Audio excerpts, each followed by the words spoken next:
মা মা মা আমি আমার মায়ের চিনতে পারছি। মা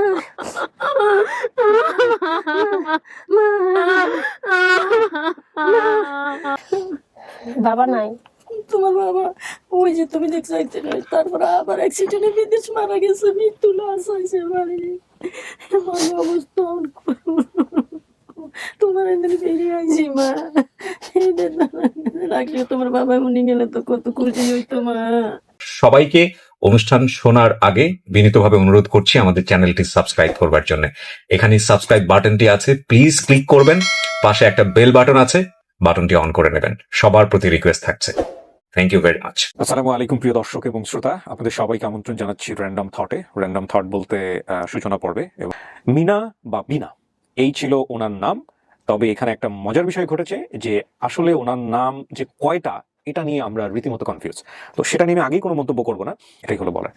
সো আমরা চলে যাবো দ্বিতীয় পর্বে এবং পুরো আপডেট প্রক্রিয়াটি যেভাবে সম্পন্ন হয় সেভাবেই সম্পন্ন হবে। আপনি কোথা থেকে হারাইছিলেন, কোন জেলা থেকে, এটা মনে আছে? আগে হারাইছিলাম তো কমলাপুর রেল স্টেশনে। কমলাপুর রেল স্টেশনে হারাইছেন? জি। মানে ঢাকার মধ্যে হারাইছেন? জি। আচ্ছা, কেমন হবে যদি সত্যি সত্যি আজকে মায়ের দেখা পাওয়া যায়? যদি সত্যি সত্যি মাকে পাওয়া যায় আমি তো খুব লাকি, অনেক খুশি। ঠিক আছে, আল্লাহ ভরসা। কাউকে দেখলে চিনবেন আপনি? আমি ততটা আমার খেয়াল নাই যায়, কিন্তু বুঝতে পারি না আমি চিনতে পারবো নাকি। আমি নিজে একটা ঘাবড়ায় আছি, অনেক বড় একটা সিচুয়েশনে আছি আমি। কেন? আমার একটা বড় টেনশন যে মা বাবা কি ফিরে পাবো নাকি পাবো না, নাকি আজীবন এরকমই থেকে যাব। আল্লাহ ভরসা, তাওয়াক্কাল তো আল্লাহ। দেখেন আমি একজনকে নিয়ে আসি।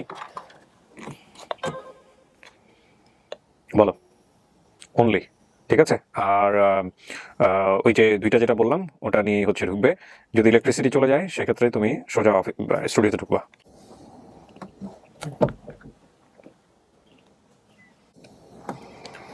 আসেন, যান, গিয়ে বসেন। আসসালামু আলাইকুম। ওয়ালাইকুম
একটু শান্ত হন কাকি, একটু শান্ত হন।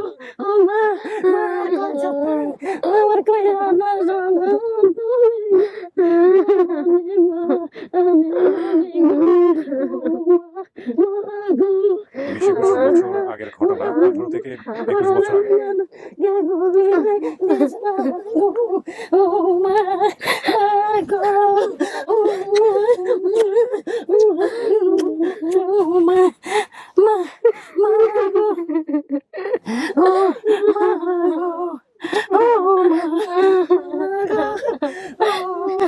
আমি আমার মায়ের চিনতে পারছি।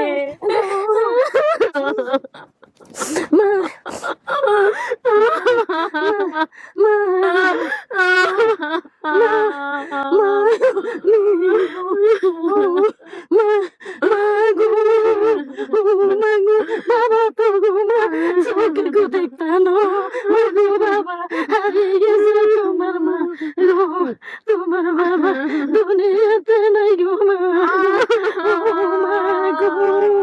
তুমি তো গো বাবা মা গো ও কাকে কাকে আমার সাথে একটু কথা বলেন, মা গো বাবা ও মা গো আমার সাথে একটু কথা বলেন, মনে সাহস রাখেন, বাবা ও একটু পানি খান, ওই যে পানি আছে একটু পানি খান, মনে সাহস রাখেন, একটু কথা বলেন। হ্যাঁ কথা বলেন। ও যদি আপনারা চিনে ফেলছে আলহামদুলিল্লাহ, তাহলে তো আর কোনো কথাই নাই। হ্যাঁ ওনার হাতে যে দুইটা কাপড়, এই দুইটা কাপড় কার জানেন? একটু সিনেমা কারগো এগুলো কারগো মাগো একটু তুমি খেয়াল করো চিনতে পারতেছি চিন্তা, এটা আপনি পড়তেন ছোটবেলায়। আপনার মা দাবি যে এই দুইটা জামা আপনার জামা, সেই ছোটবেলার জামা। আরিফে কিনে দিয়েছে তোমার খালতো ভাই আরিফে ছিল না তুমি একটু পানিটা খেয়ে নেন কাকি, একটু পানিটা খেয়ে নেন। আচ্ছা আপনার ডান পাশে রাখেন কাপড়গুলো। কাকি ভাবছেন কখনো মেয়েরা এরকম ফিরে পাবেন? আল্লাহ তার সব সময় তাই নামাজ জড়িয়ে যাওয়া করতাম। আচ্ছা আর অনেক নিয়ম কানুন আছে বাবা হাদিস হিসাবে, আচ্ছা ওগুলো পালন করছি। আল্লাহ আমার মৃত্যুর আগে আমার মারে তুমি আমার পয়সা দিয়ে যদি বাঁচিতে, আর যদি মরে যেত চির জান্নাতি বানাও। আল্লাহু আকবার। আল্লাহ তো নেই কত মা এরকম প্রার্থনা করতেছে বাংলাদেশে, যাদের সন্তান হারা গেছে, আবার রাতকে রাত জাগি ইবাদত করছি, ওই যে এই ইবাদত করে। এবং কত মার এই সন্তান মানে এই এপিসোডগুলো দেখে আফসোস হয় যারা এখন পর্যন্ত সন্তানকে ফিরে পায়নি। একটু চিন্তা করে দেখেন তো। ওকে, আমি একটা জিনিস সবসময় বলি যে এটা একটা মানবিক দায়িত্ব। হ্যাঁ আমি একজন কন্টেন্ট ক্রিয়েটর সোশ্যাল মিডিয়াতে, ডেফিনেটলি আমি বুঝি যে অনেক ভিডিও রিভিউ হয় না, এবং সেটা আমি আগে থেকে বুঝতে পারি আমার কাজের জায়গা থেকে। তারপর আমি সেটা প্রচার করি শুধুমাত্র একটাই কারণে, যদিও পরিবারে ফিরতে পারে, এবং এই জিনিসটা করে পেজের যে অ্যালগরিদম থাকে, অ্যানালিটিক্স থাকে, সেটার অনেক বড় ক্ষতি করেছি আমি, অনেক বড়। তারপরে তো আক্কল তোর আল্লাহ, হয়তো এটার মধ্যে কোনো ভালো লুকিয়ে আছে। হ্যাঁ তো যাই হোক, সেটা আমার মতো যারা ক্রিয়েটর আছেন, যারা অনেক বেশি ভিডিও প্রডিউস করেন, তারা হয়তো বুঝবেন যে আমি আসলে কি বিষয় নিয়ে বলছি, সাধারণ মানুষ বুঝবে না। তো এই হলো বিষয়। আর দ্বিতীয় কথা হচ্ছে যে না ওনার মেয়েকে আনে নাই। আমার মেয়েকে আনি নাই। কে আমার মেয়ে আর কি গাড়িতে চললে অসুস্থ হয়ে পড়ে অনেক। কই তোমার, তুমি কই থাকো মা? আমি স্টাফ কোয়ার্টার থাকি, ডেমরা স্টাফ কোয়ার্টার। আমি তো চিনি ডেমরা স্টাফ কোয়ার্টারে। আচ্ছা আপনি কি আসলেই চিনতে পারছেন ওনাকে? আমি চিনতে পারছি, আমার মা কেমনে চিনতে পারছেন? আমার মা আমি চিনতে পারছি। পারছেন, আসলেই পারছেন? আমার মা আরো সুন্দর ছিল, কাল হয়ে গেছে। ডায়াবেটিস, প্রেসার, হাই প্রেসার, হাড়ের সমস্যা। ওর শরীরে কি কোনো চিহ্ন আছে? না থাকলে সমস্যা নাই, খুঁজে বের করতে হবে না, খালি আপনার মনে আছে কিনা দেখেন। আসিল স্যার একটু খামসি দাগ আছিল, অন্তর মাইয়া গত একটা মুজি চাই। হ্যাঁ খামসি দিছিল। নাইম কে? নাইম আমার বোনের নাতি। ঠিক আছে, রাইট আনসার। আমি এটা আপনাদের দ্বারে গোপন রাখছিলাম, তার জন্য আমি দুঃখিত। কিসের জন্য? না দুঃখিত না, আপনি ভালো কাজ করছেন। তোমার খামসি আমার চলে গেছে, আমি এর লাগে ভয় পাই, কইম না কইম না ভালো হয়েছে বলছেন, সমস্যা নাই হয়ে বললে কোনো সমস্যা নেই। বাবা নাই তোমার? বাবা ওই যে তুমি দেখতে নাই, তারপর আবার অ্যাক্সিডেন্টে বিদেশ মারা গেছে, মৃত্যু লাশ হয়েছে বাড়ি। অবস্থা তোমার এদের বেরিয়ে আইছি মা, রাখলে তোমার বাবা উনি গেলে তো কত খুশি হইতো মা, কত খুশি হইতো গো বাবা গো।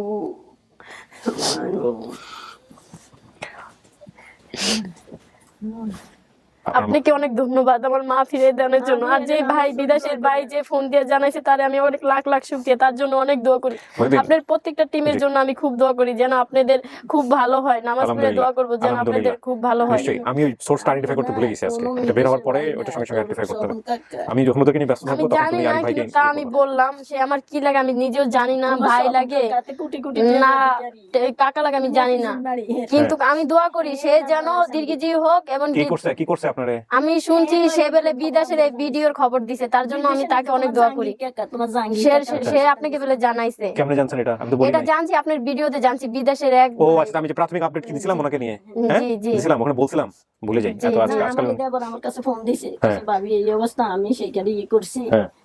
কয় আমার মেয়ে কখনো 100% শিওর কোনো ভুল ত্রুটি নাই আমার মেয়ে। যা ও যেহেতু আপনাকে চেনার কথা বলতেছে, তাহলে আমাদের কোনো প্রশ্নই নাই। আপনি বাবার নাম কি বলছিলেন? নুরু। আপনার হাজবেন্ডের নাম কি? মোহাম্মদ নুরুল ইসলাম। মায়ের নাম হচ্ছে ডাক নাম রূপবান বেগম, কিন্তু এটা নাজমুন নাহার। ভাই বোনের নাম সংখ্যা 4 জনের কথা বলছিলেন, মুক্তা, সজল, সাব্বির, এবং আপনি হচ্ছেন বিনা মিনা। আসলে ওর নাম কি বলেন তো? মিনু। ওর বাবা রাখছে মিনু, আর পরে আরেকজন রাখছে তন্নি, সেখান থেকে তিন্নি। আচ্ছা, তো তার মানে আমার বাপে রাখছে, আমার মনে আছে আমার বাপের আমি দেখছি, আমার খেয়াল না, আমার বাপের আমার খুব দেখার ইচ্ছা ছিল, কিন্তু আমার বাবার বাচ্চা নাই। ছবি আছে না? ও বাপের ছবি আছে? আমার বাবাই রাখছে এই নামটা খুব শখ করে মিনা, কিন্তু আমি এটা লয়ে অনেক কনফিউশন ছিলাম। আমি এই মেয়ে হারাইছি, আমি হারাই ছেলে শ্বশুর শাশুড়ি আমার বাসুরি ওদের সব হারাই। আমি সুখে, আমি যে কথা এগুলো ভালো না, আমি যে আমি বুড়ো হয়ে গেছি। বুঝতে পারছি কাকি। আচ্ছা, তো গাইনের বাড়ি এটাও আপনার বাড়ির পাশেই বোধহয়, জি। ওর বাবার বাড়ি বোধহয় না? গাইনের বাড়িটা কোথায়? ওর বাবা আপনার শ্বশুর বাড়ি? আরে বাবা, আমি বলছি না ওটা হিন্দু বাড়ি ছিল, এই জন্য গাইনের বাড়ি বলো। আমাদের একই বাড়ি আলিরাজা হাজি বাড়ি। ওই একই বাড়ি আবার গাইনের বাড়ি, একই বাড়ি আলিরাজ হাজি বাড়ি। হ্যাঁ, এটারে ওই কি হয়েছে, হিন্দু বাড়ি গাইনের, হিন্দুরা গাইনের আসছিল মনে হয়। হ্যাঁ। এরা গান গাইছে আমগো বাড়ির বাইরে, আচ্ছা। আমগো সীমানাতে। আচ্ছা, তো এলাই অনেকে গাইনের বাড়ি গাইনের বাড়ি। ও অনেক পুরোনো আমলে যারা এরা বলে গাইনের বাড়ি, হ্যাঁ, কিন্তু পরবর্তীতে আপনারা চেঞ্জ করে দিয়েছেন নাম। আমরা চেঞ্জ করছি কে আমগো আলিরাজা হাজি, আমগো যে দিকটা হ্যাঁ। ইয়াটা আমগো মেইন হ্যাঁ। ওরে এখন আলিরাজ হাজির বাড়ি ওইভাবে নাম হয়ে গেছে। হাজি বাড়ি। আচ্ছা, আর বাকি যেসব তথ্য আপনি বলছেন সেগুলো সব ঠিক আছে। আপনাকে যে খালা নিয়ে গেছিল, খালা না জি, উনি আপনার বড় বোন, হুম। আপন বড় বোন, আপন বড় বোন। সেও আসছে আজকে, আমার শুনছি না? তোমার বড় মামা এসে সে মামাও আসছে।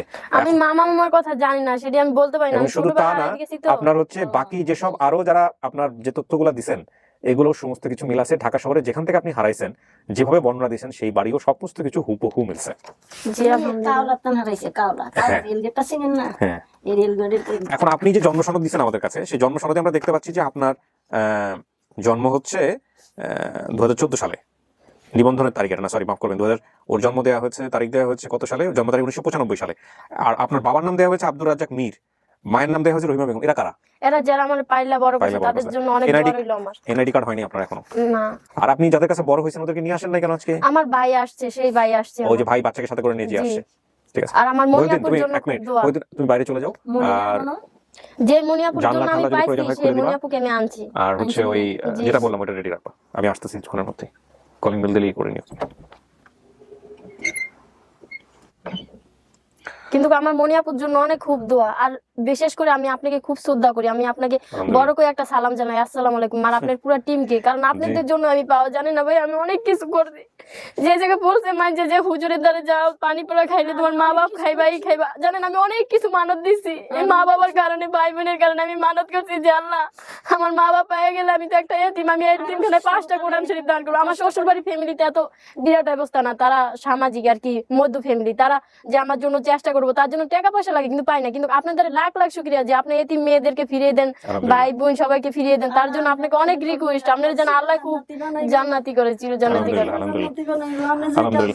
না না, আমি না, আমার টিম মেম্বার যারা এরা এই যে আপনাদের সবাইকে, আপনাদের টিম মেম্বার সবাইকে দোয়া করি আমি। আলহামদুলিল্লাহ। তাহলে আমরা কি এটা বলবো পাবলিককে যেটা আপনার পরিবার? জি আপনি পরিবার পাইছেন? জি আমরা তাহলে পাবলিককে বলতেছি আপনি আপনার পরিবার জি, পাইছেন। আলহামদুলিল্লাহ। প্রিয় দর্শক এবং শ্রোতা, আলহামদুলিল্লাহ আমাদের সফলতার সংখ্যা দাঁড়ালো 150। এর মধ্য দিয়ে আপন ঠিকানায় 227টি এপিসোড প্রচারিত হয়েছে। তার মধ্যে 150 জন হচ্ছে সন্তান, তারা তাদের পরিবার ফিরে পেয়েছে, আপন ঠিকানা খুঁজে পেয়েছে।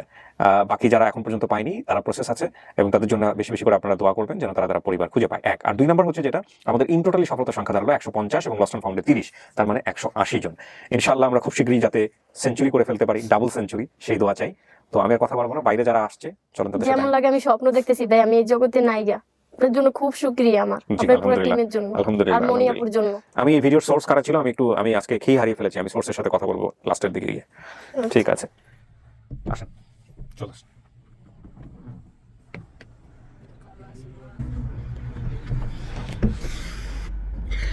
যে কোনো একটা তৃপ্তি মূলক ভিডিও করলে আসলে এই তৃপ্তিটা হাজার লক্ষ মানুষের মধ্যে ছড়ায় যায়।